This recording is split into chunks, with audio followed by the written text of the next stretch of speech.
Paalala, disclaimer lamang, hindi ako doktor, mas maganda pa rin pong dalhin natin sa vet ang ating mga alagang aso.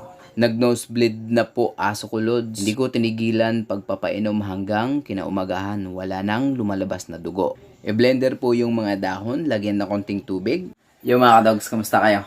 Home remedy para sa pagdurugo ng ilong. Napakasimple lang mga kadogs. Pero paalala lang ha, mas maganda pa rin talagang dalhin natin sa vet ang ating mga alagang aso kapag nagdurugo ang kanilang ilong. Dahil ang vet lamang po ang makakatukoy kung ano ang dahilan o kung ano ang sanhi ng pagdurugo ng ilong ng ating mga alagang aso.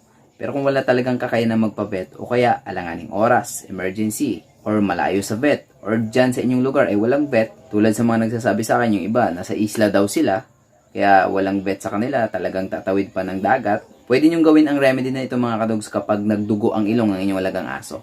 Mayroon kasing nag-share sa akin mga kadogs ng ginawa niya sa kanyang alagang aso nung nagdudugo ang ilong ng kanyang alagang aso. Nag-nosebleed na po aso ko, Lods. Mga sariwang dugo lumabas for almost 24 hours.